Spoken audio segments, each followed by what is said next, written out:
Good morning అందరికీ. Third బిఏకి సంబంధించి హిస్టరీలో సిస్టంలో భాగంగా పేపర్ మనం చెప్తూ ఉన్నాం. ఇందులో థర్డ్ ఇయర్కి సంబంధించి ముఖ్యంగా ఫస్ట్ వరల్డ్ వార్, ఈ ఫోర్త్ యూనిట్కి సంబంధించి ఫస్ట్ వరల్డ్ వార్ గురించి మాట్లాడుతాం.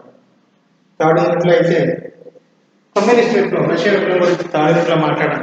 ఫోర్త్ యూనిట్కి సంబంధించి ఫస్ట్ వరల్డ్ వార్, మొదటి ప్రపంచ యుద్ధానికి గల కారణాలు, లాస్ట్ క్లాస్లో మొదటి ప్రపంచ యుద్ధ యొక్క ఫలితాల గురించి మాట్లాడడం అనేది జరిగింది. ఇప్పుడు మొదటి ప్రపంచ యుద్ధ ఫలితాలు అనంతరం ఏర్పడినటువంటి వెర్సైల్స్ అని వెర్సైల్స్ 1919లో జరిగినటువంటి వెర్సైల్స్ సంధి యొక్క ప్రాధాన్యత. మొదటి ప్రపంచ యుద్ధం యొక్క ఫలితాలు అంటే మొదటి ప్రపంచ యుద్ధం ముగిసిన అనంతరం వెర్సైల్స్ యొక్క సంధి యొక్క ప్రాధాన్యత, ముఖ్య అంశాలు చూస్తే,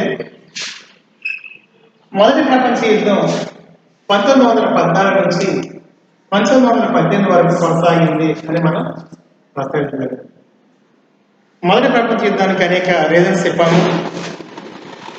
సామ్రాజ్యవాదం, వలస విధానం, రహస్య కూటమి ఏర్పాటు, సైనిక సంపత్తిని పెంచుకోవడం, పత్రికల దుష్ప్రభావం, అదేవిధంగా మేమంటే మేమే గొప్ప అనేటువంటి ఒక జాతీయత విధానాన్ని అవలంబించడం, అంతేకాకుండా ఆస్ట్రియా యువరాజు అయినటువంటి ఫెర్డినాండ్ మేరీ దంపతులను ఒక సెర్బియన్ స్థిరజీవాలు కార్చడంతో ఒక తక్షణ కారణంగా మొదటి ప్రపంచ యుద్ధం గురించి మనం చెప్పాం. తద్వారా మొదటి ప్రపంచ యుద్ధం జరగడం, ప్రపంచ దేశాలు అందులో ఎంటర్ కావడం, చివరికి మిత్ర దేశాల యొక్క చేతిలో అగ్రరాజ్యాలుగా అగ్రరాజ్యాలైనటువంటి రాజ్యాలు ఓటమి చెందడం, ఓడిపోయినటువంటి టర్కీ, జర్మనీ, ఇటలీ మరికొన్ని దేశాలు అధికమైనటువంటి నష్టాన్ని చవిచూడడం, ఆ ఫలితంగా భారతదేశంలో అదే ప్రపంచ దేశాల్లో రెండు కూటమిలుగా విడిపోవడం, రాజరిక రాజ్యాలు సైతం రిపబ్లిక్ రాజ్యాలుగా అవతరించడం, ముఖ్యంగా టర్కీ యొక్క నేతృత్వంలో ఓడిపోయినటువంటి టర్కీ మొదటి ప్రపంచ యుద్ధానంతరం ముస్తఫా కమల్ పాషా యొక్క నాయకత్వంలో టర్కీ రిపబ్లిక్గా అవతరించడం, లెనిన్ యొక్క నాయకత్వంలో రష్యాలో కమ్యూనిస్ట్ విప్లవం, కమ్యూనిస్ట్ రిపబ్లిక్ రావడం, అదేవిధంగా జర్మనీలో వైమర్ రాక ప్రభుత్వ యొక్క నేతృత్వంలో రిపబ్లిక్ ఏర్పడడం లాంటి కార్యక్రమాలు జరిగినటువంటి విధానం మనం చూస్తాం. అయితే వెర్సైల్స్ సంధి యొక్క ప్రాధాన్యత 1918లో మొదటి ప్రపంచ యుద్ధం ముగిసినటువంటి అనంతరం ఐరోపా రాజ్యాల్లో మొదటి ప్రపంచ యుద్ధం ముగిసినటువంటి అనంతరం మొదటి ప్రపంచ యుద్ధంలో విజేతలుగా అయినటువంటి దేశాలు, మొదటి ప్రపంచ యుద్ధంలో విజేత అయినటువంటి దేశాలు 1919 జనవరిలో వెర్సైల్స్ అనేటువంటి ఒక సమావేశంలో శాంతి ఒప్పందం చేసుకోవడం జరిగింది. 1919 అంటే మొదటి ప్రపంచ యుద్ధం 1914 నుంచి 18 వరకు జరిగిందని, మొదటి ప్రపంచ యుద్ధం ముగిసిన తర్వాత 1919 సంవత్సరంలో గెలిచినటువంటి మిత్ర రాజ్యాలు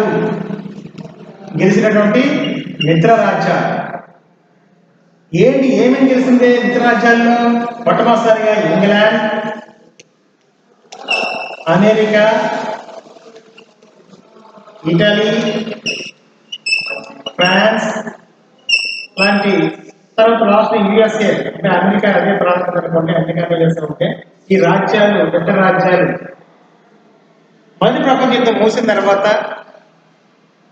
వెర్సైల్స్ అనేటువంటి ఒక ప్రాంతంలో, నగరంలో సమావేశమై ఒక శాంతి ఒప్పందంపై సంతకాల కోసం ఒక శాంతి సమావేశాన్ని ఏర్పాటు చేయడం, ఒక శాంతి ఒప్పందాన్ని ఖరారు చేయడం అనేది జరిగింది అనమాట. ఈ శాంతి ఒప్పందం మీద సంతకాలు చేయడానికి, శాంతి ఒప్పందాన్ని ఏర్పాటు చేసుకోవడానికి, ఏర్పాటు చేయడానికి ఈ ప్రాంతానికి ఇంచుమించు ఐరోపా రాజ్యాల నుండి 70 మంది ప్రతినిధులు హాజరు కావడం అనేది జరిగింది. వెర్సైల్స్ శాంతి సమావేశానికి ఎంతమంది ఇంచుమించు ఆయా దేశాల నుంచి 70 మంది ప్రతినిధులు, 70 మంది ఆ యొక్క దేశాలకు చెందిన ప్రతినిధులు హాజరయ్యారు. వాళ్ళలో ముఖ్యమైనటువంటి వాళ్ళుగా మనం ఇంగ్లాండ్ దేశానికి సంబంధించినటువంటి అమెరికా, ఇటలీ, ఫ్రాన్స్ సంబంధించినటువంటి ముఖ్యమైనటువంటి వ్యక్తులకు ప్రస్తావన ఇవ్వడం అనేది జరిగింది. అయితే ఇందులో ఆయా దేశాలకు చెందినటువంటి వ్యక్తులు 70 మంది ప్రతినిధులు హాజరైనప్పటికీ వాళ్ళలో ముఖ్యంగా ఆనాటి బ్రిటన్ ప్రధానమంత్రిగా ఉన్నటువంటి లాయిడ్ జార్జ్, ఆనాటి ఇంగ్లాండ్ దేశానికి ప్రధానిగా ఉన్నటువంటి ఇంగ్లాండ్ ప్రధాని లాయిడ్ జార్జ్ అనేటువంటి ఇంగ్లాండ్ ప్రధాని ఇతర రాజ్యాలకు ప్రాధాన్యత పొందినటువంటి ఇతర రాజ్యానికి ఆనాటి ఇంగ్లాండ్ ప్రధానిగా ఉన్నటువంటి లాయిడ్ జార్జ్, అమెరికా అధ్యక్షుడిగా ఉన్నటువంటి వుడ్రో విల్సన్, ఆనాటి అమెరికా అధ్యక్షుడు వుడ్రో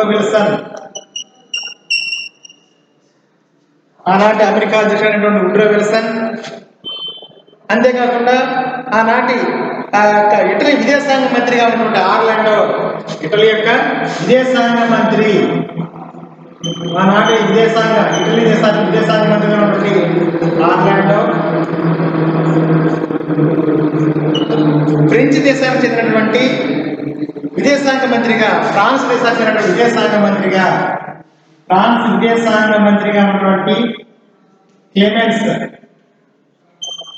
క్లెమెన్స్ వారి యొక్క నాయకత్వంలో ప్రముఖమైన వ్యక్తులు 70 మంది ప్రముఖులు, వాళ్ళలో ముఖ్యమైన వాళ్ళ ఇంగ్లాండ్ దేశం నుంచి ఇంగ్లాండ్ ప్రధాని ఉన్నటువంటి లాయిడ్ జార్జ్, అమెరికా అధ్యక్షుడు ఉన్నటువంటి వుడ్రో విల్సన్, ఇటలీ విదేశాంగ మంత్రిగా ఉన్నటువంటి ఆర్లాండో, ఫ్రాన్స్ విదేశాంగ మంత్రిగా ఉన్నటువంటి క్లెమెన్స్ యొక్క ముఖ్యుల యొక్క నాయకత్వంలో ఈ యొక్క వెర్సైల్స్ యొక్క శాంతి సమావేశం అనేది ఏర్పాటు చేయడం అనేది జరిగింది.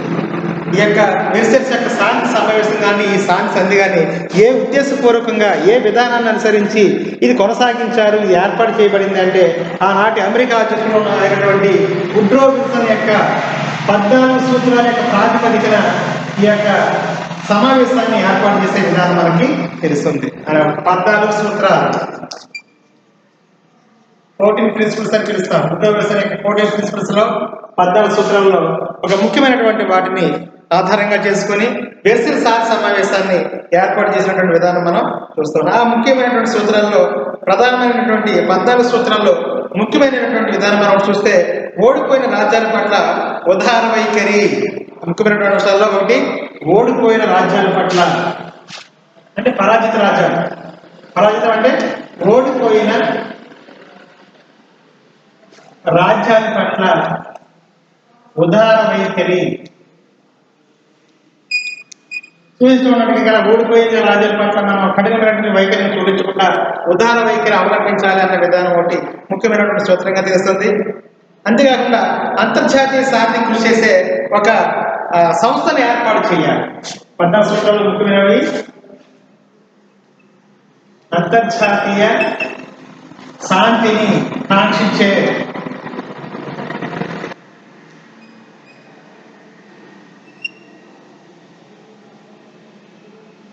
అంతర్జాతీయ శాంతిని కాంక్షించే ఒక సంస్థను ఏర్పాటు చేయాలి.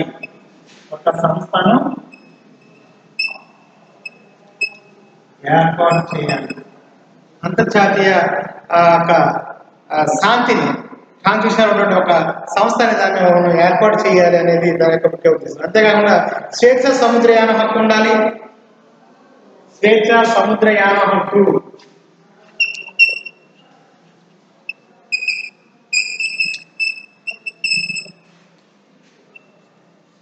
స్వేచ్ఛగా ఈ దేశాల సముద్రంపై ప్రయాణం చేసే హక్కు కలిగి ఉండాలన్న విధానం ఒకటి.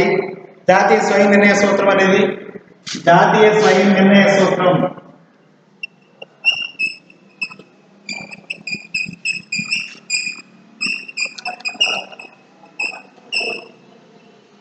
జాతీయ స్వయం నిర్ణయ సూత్రం అనేది. అంతేకాకుండా రహస్య ఒడంబడికలకు స్వస్తి చెప్పడం అనేది ముఖ్యమైన అంశాలు అన్నట్టు. రహస్య ఒడంబడికలకు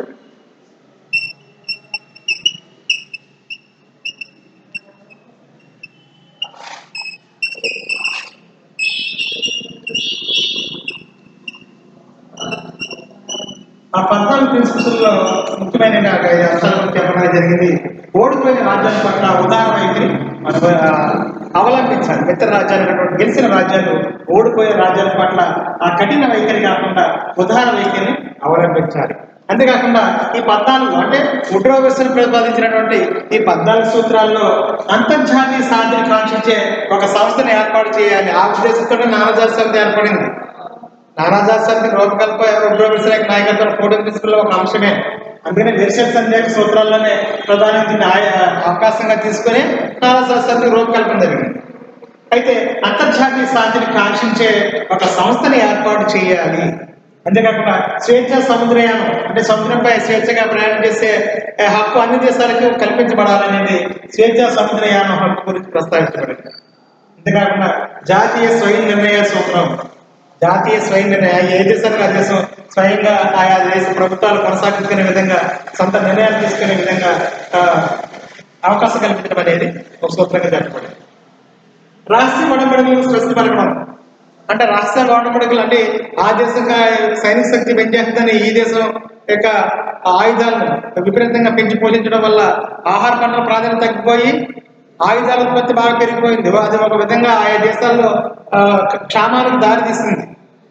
అందువల్ల రహస్య ఒడంబడికలు ఏర్పాటు చేసుకోవడం వల్ల ఇది కొంత ప్రమాదంగా ఉంది. కాబట్టి రహస్య ఒడంబడికలు స్వస్తి పలకాలి అన్న విషయాలు యొక్క వుడ్రో విల్సన్ యొక్క 14 ప్రిన్సిపల్స్ లో ఒక ముఖ్యమైనటువంటి అంశంగా వీటి చెప్పడం అనేది జరిగింది. అయితే ఈ యొక్క వెర్సైల్స్ యొక్క శాంతి సమావేశంలో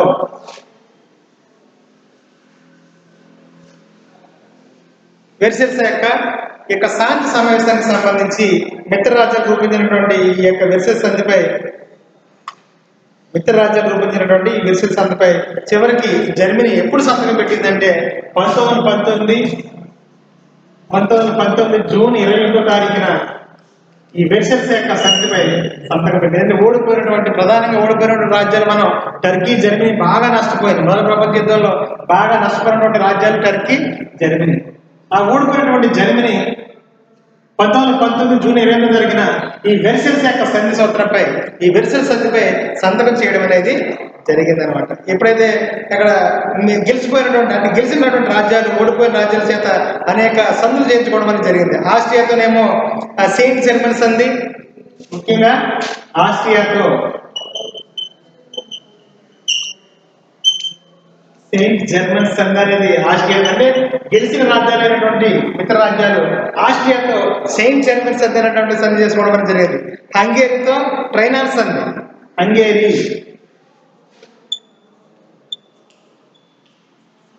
ట్రైనాన్ సంధి మిత్ర రాజ్యాలు హంగేరీతో చేసుకున్నటువంటి సంధి ట్రైనాన్ సంధి. అంతేకాకుండా బల్గేరియాతోనేమో నూల్ సంధి, బల్గేరియాతో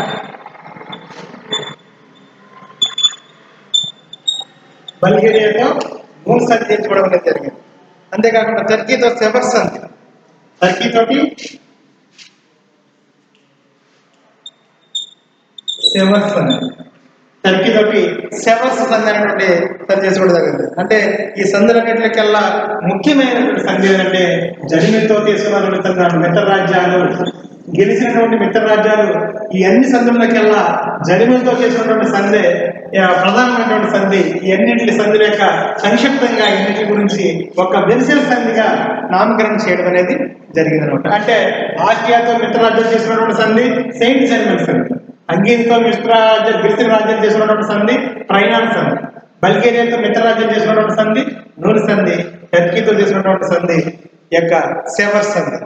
అందువల్ల ఈ అన్ని సంధుల్లోకి ఎలా చూసుకుంటే జర్మనీకి సంబంధించినటువంటి ప్రధానమైనటువంటి సంధి అన్ని సంధిని కలిపే వెర్సైల్స్ సంధి అని అనడం అనేది పరిపాటిగా మాట్లాడడం సాధారణంగా చెప్పడం అనేది జరిగింది. ఇంకా ఒకటి జర్మన్ సంధి, ఇలా ట్రైనర్ సంధి, నూల్ సంధి, సెవర్స్ సంధి అని కాకుండా వెర్సైల్స్ సంధి సూత్రం ప్రధానంగానే దీని గురించి వివరణ చేయడం అనేది జరిగింది. ఈ అన్నింటిలో గల ప్రధానమైనది జర్మన్ సంధి. ఈ జర్మనీతో చేసినటువంటి సంధి వెర్సైల్స్ సంధిగా ప్రధానంగా చెప్పడం అనేది జరిగింది. అయితే వెర్సైల్స్ సంధి యొక్క షరతుల్ని ముఖ్యంగా 5 భాగాలుగా విభజించడం అనేది జరిగింది. వెర్సైల్స్ సంధి యొక్క విధానాన్ని వెర్సైల్స్ యొక్క సంధి అంటే వెర్సైల్స్ సంధి కారణంగా మిత్ర రాజ్యాలు చేసినటువంటి విధానాన్ని మిత్ర రాజ్యాలు వెర్సైల్స్ సంధి యొక్క షరతులని 5 భాగాలుగా అంటే గెలిచిన రాజ్యాలు ఓడిపోయిన రాజ్యాలపై కొన్ని షరతులు విధించారు. అది వెర్సైల్స్ సంధి కారణంగా జరిగింది. ఈ 5 భాగాలుగా వాటిని విభజన చేయడం అనేది జరిగింది. వెర్సైల్స్ సంధి షరతులు ఎన్ని భాగాలుగా ఉన్నాయంటే 5 భాగాలుగా వాటిని విభజన చేయడం అనేది జరిగింది. ఒకటి అందులో వెర్సెస్ సంధిలో భాగంగా ఒకటి నానాజాతి సమితి. మొదటిది నానాజాతి సమితి. రెండవది యుద్ధ నష్టపరిహారం.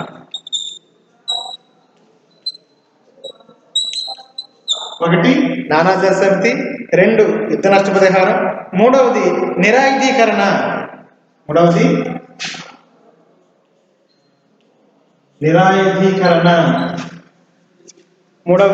నిరాయుధీకరణ. నాలుగవది రాజ్యభాగ పునర్విభజన.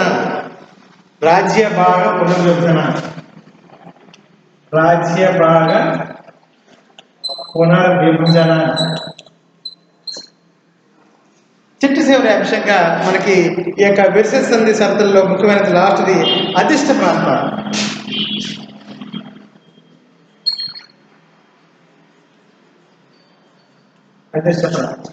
మనకి నానాజాతి సమితి, యుద్ధ నష్టపరిహారం, నిరాయుధీకరణ, రాజ్యభాగ పునర్విభజన, అధిష్ట ప్రాంతాలు. ఇది వెర్సెస్ సంధిలో ఒక ప్రధానంగా 5 భాగాలుగా మనం విభజన చేయడం అనేది జరిగింది. ఇందులో ప్రధానంగా మొదటి విధానం అయినటువంటి నానాజాతి సమితి, మొదటి భాగమైనటువంటి నానాజాతి సమితి. ఈ నానాజాతి సమితి ఇందులో భాగంగా ఏర్పడిందంటే వెర్సెస్ సంధిలో భాగంగా నానాజాతి సమితి ఏర్పాటు చేయబడింది. ఈ వెర్సెస్ సంధికి ప్రధాన కారణం ఎవరంటే 14 సూత్రాలు, ప్రిన్సిపల్స్. వుడ్రో విల్సన్ యొక్క 14 సూత్రాల్లో ఒక ముఖ్యమైనటువంటి సూత్రాలుగా మనం వాటిని పేర్కొన్నాము. అందులో ఈ యొక్క నానాజాతి సమితి యొక్క ప్రాధాన్యత ఇవ్వడం అనేది జరిగింది. ఇందులో ఏంటంటే నానాజాతి సమితి అంటే విల్సన్ సూత్రాల ఆధారంగా, వుడ్రో విల్సన్ యొక్క సూత్రాల ఆధారంగా ఒక అంతర్జాతీయ శాంతిని నెలకొల్పడానికి వివిధ దేశాలు అంటే వుడ్రో విల్సన్ యొక్క 14 ప్రిన్సిపల్స్, అతని యొక్క విధానాల ఆధారంగా ప్రపంచ దేశాల మధ్య శాంతిని నెలకొల్పడానికి, ఆయా దేశాల మధ్య వివాదాలను శాంతియుతంగా పరిష్కారం చేసుకోవడానికి నానాజాతి సంధి అనేటువంటి ఒక అంతర్జాతీయ సంస్థ అనేది ఏర్పాటుకు రూపకల్పన జరిగింది వెర్సెస్ సంధి కారణంగా. అంటే విల్సన్ యొక్క సూత్రాల ప్రాతిపదికంగా అంతర్జాతీయ స్థాయిలో ఒక శాంతిని నెలకొల్పడానికి, ఆయా దేశాల మధ్య ఏర్పడినటువంటి వివాదాలను శాంతియుతంగా పరిష్కరించుకోవడానికి ఒక అంతర్జాతీయ వేదిక అనేది ఒక రూపకల్పన కావాలని నానాజాతి సమితి అనేది ఏర్పాటు చేయబడింది. ఈ నానాజాతి సమితిలో ప్రధానంగా ఆయా దేశాలకు సంబంధించినటువంటి ఇవి సంతకాలు చేయడం అనేది జరిగింది. కానీ ఓడిపోయిన దేశాలకి ఈ యొక్క నానాజాతి సమితిలో సభ్యత్వం లేదు అని దాన్ని తిరస్కరించినటువంటి వ్యక్తిగా క్లెమెన్స్ అనేటువంటి ఫ్రాన్స్ దేశానికి చెందినటువంటి విదేశాంగ మంత్రి నానాజాతి సమితిలో పరాజిత రాష్ట్రాలకు ప్రవేశం లేదని అతడు ఆయా రాజ్యాన్ని వ్యతిరేకించాడు. అయితే అందులో సభ్యత్వం తీసుకోకుండా, అంటే నానాజాతి సమితిలో సభ్యత్వానికి ప్రాధాన్యత ఓడిపోయిన రాజ్యానికి లేదని అతను వ్యతిరేకించడం వల్ల, క్లెమెన్స్ వ్యతిరేకించడం వల్ల నానాజాతి సమితికి సంబంధించి ఈ యొక్క ఓడిపోయిన రాజ్యాలకు వాటిలో సభ్యత్వం లేకుండా అందులో ప్రవేశం ఇవ్వలేదు. నెక్స్ట్ యుద్ధ నష్టపరిహారం విషయానికి వస్తే ఇంచుమించు మొదటి ప్రపంచ యుద్ధంలో అత్యధికంగా నష్టపోయినటువంటి దేశాల్లో ప్రధానంగా ఏం చెప్పాలంటే టర్కీ, జర్మనీ దేశాల గురించి చెప్పాం. అయితే యుద్ధానికి పూర్తి బాధ్యత, మొదటి ప్రపంచ యుద్ధానికి పూర్తి బాధ్యత జర్మనీ అని మిత్ర రాజ్యాలు భావించాయన్నమాట. యుద్ధానికి పూర్తి బాధ్యత జర్మనీదే అని మిత్ర రాజ్యాలు భావించాయి. కాబట్టి ఇక మొత్తం జర్మనీపై మోయిలైనటువంటి భారం వేసి యుద్ధ నష్టపరిహారంగా యొక్క నష్టాన్ని భరించాలని $50 కోట్ల యుద్ధ నష్టపరిహారంగా $50 కోట్ల యుద్ధ నష్టపరిహారాన్ని భరించాలి అని ఇంచుమించు $50 కోట్ల నష్టపరిహారాన్ని జర్మనీపై విధించబడిందంట.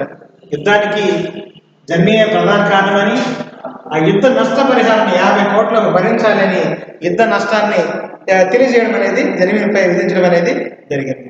అంతేకాకుండా జర్మనీ దేశం సంవత్సరానికి ఇంచుమించు జర్మనీ దేశం ఫ్రాన్స్కు 10 లక్షల టన్నుల బొగ్గును,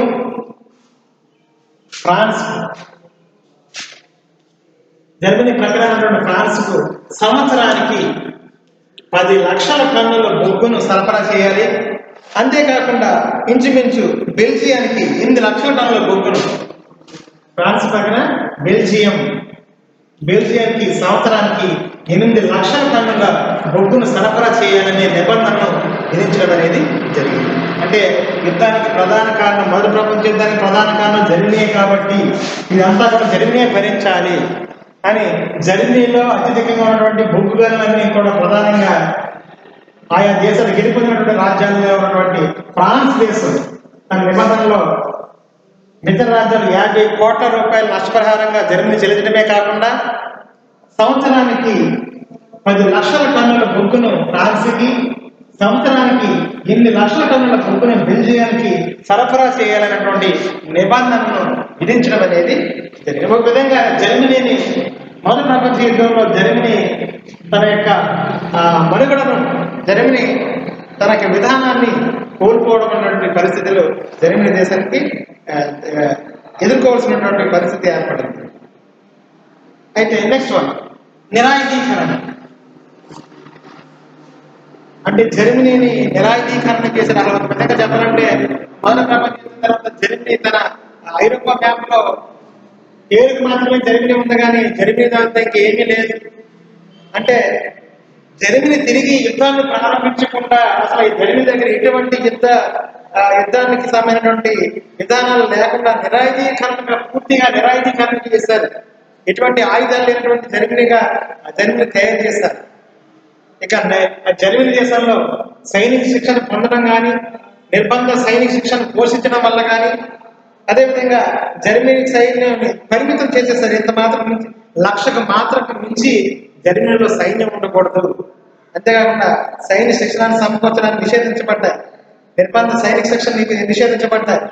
ముఖ్యంగా ఇక యుద్ధ సామగ్రిని ఉత్పత్తి చేయడం కానీ, దిగుమతి చేయడం కానీ రద్దు చేయబడింది. జర్మనీ దేశంలో యుద్ధ సామాగ్రిని దిగుమతి చేసుకోవడం, ఇతర దేశాల నుంచి యుద్ధ సామాగ్రిని దిగుమతి చేసుకోవడం, అయితే యుద్ధ సామాగ్రిని ఉత్పత్తి చేసుకోవడం లాంటి విషయాలను జర్మనీ దేశం పూర్తిగా ఆ దేశంలో రద్దు చేయబడ్డాయి.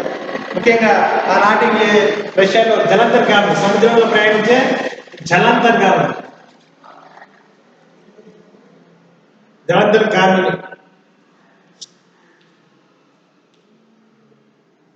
జలంతర్గామి ముఖ్యంగా రష్యాకు సంబంధించినటువంటి ఆ యొక్క జర్మనీకి సంబంధించినటువంటి జలంతర్గాములు ప్రధానంగా ఒక 6 యుద్ధ నౌకలు మాత్రమే కలిగి ఉండాలి. 6 యుద్ధ నౌకలు. ఎంత ప్రాధాన్యత కలిగినటువంటి రష్యా, జపాన్, ఈ యొక్క జర్మనీ దేశం ఏ స్థాయికి దిగిపోతే చూడండి. ఒకసారి మొదటి ప్రపంచ యుద్ధంలో ఓటమి చెందిన అనంతరం రష్యాలో 6 యుద్ధ నౌకలు, ఇంచుమించు 6 ఒక క్రూసియన్, 6 క్రూసియన్, ఇంచుమించు 6, 12 ఏమో టార్పిడో. 6 యుద్ధ నౌకలు, 6 క్రూసియన్లు, 12 టార్పిడోలు మాత్రమే జర్మనీ దేశానికి మిత్ర రాజ్యాలు పరిమితం చేయడం అనేది జరిగింది. ఇలాగా మొదటి ప్రపంచ యుద్ధంలో ఓటమి చెందినటువంటి ఈ యొక్క జర్మనీ దేశం దేశీయ సైన్య కారణంగా అనేక విధాలుగా నష్టాన్ని చవిచూస్తుంది. వాళ్ళకి సభ్యత లేకుండా కొంతకాలం వాళ్ళని ఇబ్బంది పెట్టారు. యుద్ధ నష్టపరిహారంగా $50 కోట్ల పాటుగా ఫ్రాన్స్ దేశానికి సంవత్సరానికి 10 లక్షల టన్నుల యొక్క బొగ్గును సరఫరా చేయడం, బెల్జియానికి 8 లక్షల టన్నుల బొగ్గును సరఫరా చేయడం, ఇక పూర్తి నిరాయుధీకరణ చేసి ఎటువంటి సైనిక శిక్షణను పోషించడం కానీ, లేకపోతే సైనిక శిక్షణకు సంబంధించినటువంటి క్లాసెస్ పూర్తి వివరణంతా కూడా బయట ప్రపంచాలు వారికి మిత్రరాజ్యాలు తెలిసే విధంగా వాళ్ళ యొక్క నిరాయుధీకరణంగా వాళ్ళు కొనసాగించిన విధానం మనకి తెలుస్తూ ఉంది. ఒక విధంగా పూర్తిగా వాళ్ళని ఎందుకు పనికిరానటువంటి ఒక చిన్న దేశంగా వాళ్ళని నిరాయుధీకరణ కలిగినటువంటి దేశంగా మొదటి ప్రపంచ యుద్ధానంతరం ఇతర రాజ్యాలు వాటి చేసినటువంటి విధానం మనకు తెలుస్తూ ఉంది. ముఖ్యంగా రాజ్య పునర్విభాగానికి సంబంధించి ఇది ఒక అంశంగా చూస్తే, జాతీయ స్వయం సూత్రం ప్రకారం ఏం జరిగిందంటే ఆల్సెస్ లొరైన్ ప్రాంతాలు ఫ్రాన్స్ కి ఇవ్వబడినంట. జర్మనీలో ఉన్నటువంటి ఆల్సెస్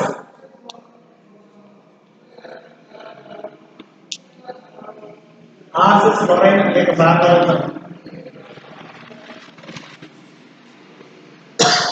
ఆల్సెస్ లొరైన్ ప్రాంతాలు ఫ్రాన్స్ కి ఇవ్వబడ్డాయి.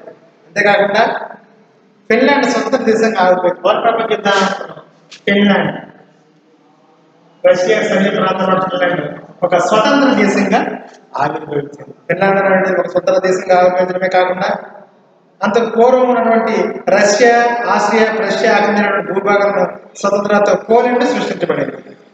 మొదటి ప్రపంచ అనంతరం పోలాండ్ అనేటువంటి ఒక దేశం, స్వతంత్ర దేశం సృష్టించబడింది. రష్యా ఆధీనంలో కొంత భాగం, ఆస్ట్రియా ఆధీనంలో కొంత భాగం, రష్యా ఆధీనం ఆక్రమించిన భాగాలతో అవన్నీ అంతకుముందు ఉన్నటువంటి ఈ భాగాలన్నింటినీ కలిపి ఒక పోలాండ్ అనేటువంటి ఒక స్వతంత్ర రాజ్యం అనేది ఏర్పడుతుంది. ముఖ్యంగా ఆస్ట్రియా నుండి హంగేరీ వేరు చేయబడి ఒక స్వతంత్ర రాజ్యంగా ఏర్పడింది. ఆస్ట్రియా హంగేరీ కలిసి ఉండేది. తర్వాత ఆస్ట్రియా నుండి హంగేరీ, ఆస్ట్రియా నుండి హంగేరీ వేరు చేయబడి హంగేరీ ఒక స్వతంత్ర దేశంగా ఆవిర్భవించడానికి మొదటి ప్రపంచ యుద్ధం ప్రధాన కారణంగా అయింది. ఇప్పుడు ఆస్ట్రియా రాజధాని వియన్నా, హంగేరీ రాజధాని బుడాపెస్ట్. ఇప్పుడు ఆస్ట్రియా, హంగేరీలు వీటిని మనం కవల రాజ్యాలుగా మొదటి ప్రపంచ యుద్ధానికి ముందు పిలవబడ్డాయి. తర్వాత మొదటి ప్రపంచ యుద్ధానంతరం ఆస్ట్రియా నుంచి విడిపడి హంగేరీ ఒక స్వతంత్ర రాజ్యంగా ఆవిర్భవించినటువంటి విధానం మనకి తెలుస్తూ ఉంటుంది. ఇది మొదటి ప్రపంచ యుద్ధానంతరం. అదేవిధంగా మనకి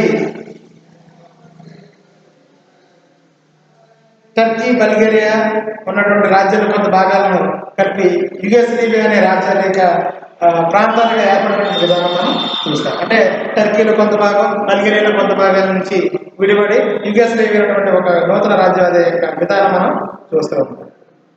సరే, నెక్స్ట్ మనం అధిష్ట ప్రాంతాలు. నెక్స్ట్ విషయానికి వస్తే అధిష్ట ప్రాంతాలు ఏంటి? ఇక అధిష్ట ప్రాంతానికి ప్రాధాన్యత అంటే జర్మనీ, టర్కీలు గల ఖండాంతర వలసలన్నీ కూడా అధిష్ట ప్రాంతాలుగా నానాజాతీయ పరివేషంలో వచ్చేది అనమాట. అంటే బయట చూడండి, అధిష్ట ప్రాంతాలు అంటే టర్కీ యొక్క ఆధీనంలో ఉన్నటువంటి వలస రాజ్యాలు. అంతకుముందు టర్కీ ఏ ప్రాంతాల్లో అయితే వలస రాజ్యాలుగా ఏర్పాటు చేసుకుందో, అదేవిధంగా జర్మనీ ఆయా ఖండాల్లో ఖండాంతరంగా ఆయా ఖండాలు అంటే ఆఫ్రికాలో కానీ, ఆసియా ఖండంలో కానీ, అమెరికా ఖండం, ఇతర ఖండాల్లో ఈ యొక్క జర్మనీ యొక్క వలస రాజ్యాలు ఏవైతే ఉన్నాయో ఆ యొక్క వలస టర్కీ కానీ, జర్మనీ కానీ ఒక వలస రాజ్యాలు, ఖండాంతర వలసలన్నీ కూడా అధిష్ట ప్రాంతాలుగా నానాజాతి సమితి అనేది వాటిని గుర్తించడం అనేది జరిగింది. అదే అధిష్ట ప్రాంతాలుగా నానాజాతి సమితి వాటిని గుర్తించింది అంటే అవన్నీ ఎవరి ఆధీనంలోకి వెళ్ళిపోతాయి అంటే అవి మిత్ర రాజ్యాల యొక్క ఆధీనంలోకి వాటిని ఉంచడం అనేది జరిగింది. మిత్ర రాజ్యాల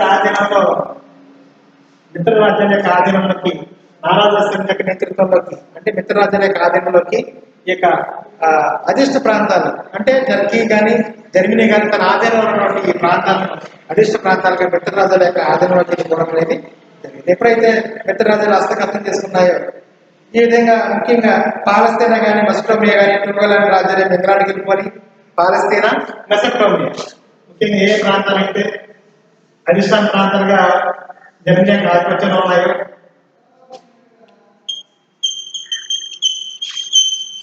పాలస్తీనా, మెసొపొటేమియా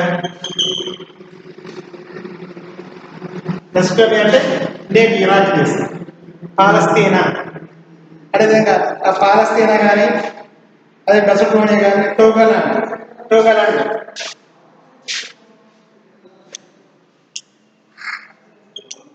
టోగలాండ్ రాజ్యాలు ఎవరి ఆధీనంలోకి వెళ్ళిపోయాయంటే యొక్క అమెరికా ఆధీనంలోకి వీటిని వెళ్ళడం అనేది జరిగింది. అంటే వీటిని వీటిని యూకే, నాటి యుఎస్ఏ, యూకే హస్తగతం చేసుకుంది. పాలస్తీనా కానీ, మెసొపొటేమియా కానీ, టోగలాండ్ ప్రాంతాన్ని యూకే అంటే ఇంగ్లాండ్ హస్తగతం చేసుకోవడం అనేది జరిగింది. మరి సిరియా, కామెరూన్స్ అనే ప్రాంతాలు, సిరియా, కామెరూన్స్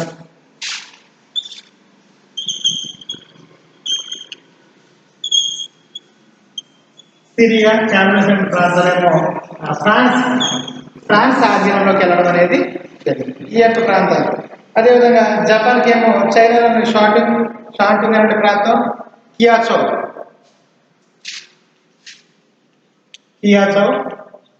షాంటింగ్ అంటే చైనాలో ఉన్నటువంటి కియాచో అనే ప్రాంతం, షాంటింగ్ అనే ప్రాంతాలు ఇవి ఎవరి ఆధీనంలోకి వెళ్ళిపోయాయంటే జపాన్ యొక్క ఆధిపత్యంలోకి వెళ్ళిపోవడం అనేది జరిగింది. ఈ విధంగా ముఖ్యంగా జర్మనీలో ఉన్నటువంటి లిబియా ఆస్ట్రేలియాకి వెళ్ళిపోయింది.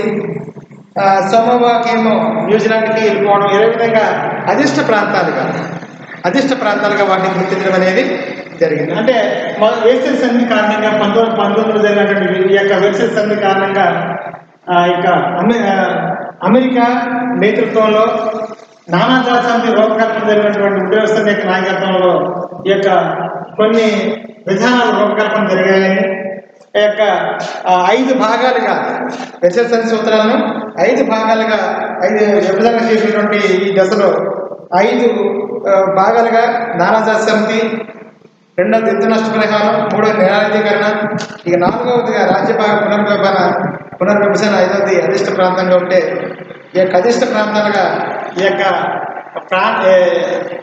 టర్కీ కానీ జర్మనీ అధిష్టానం ఉన్నటువంటి ఖండాంతరంగా ఉన్నటువంటి ప్రాంతాలను తన ఆధీనంలోకి తెచ్చుకొని చివరికి ఈ యొక్క నానాజాతి సమితి రూపకల్పనగా మిత్ర రాజ్యాలు వాటిని తన అధిష్ట ప్రాంతాలుగా వాటిని గుర్తించి మిత్ర రాజ్యాలు ఓడిపోయిన రాజ్యాల నుండి పొందడం అనేది ఒక అంశంగా మనం చూస్తూ ఉన్నాం.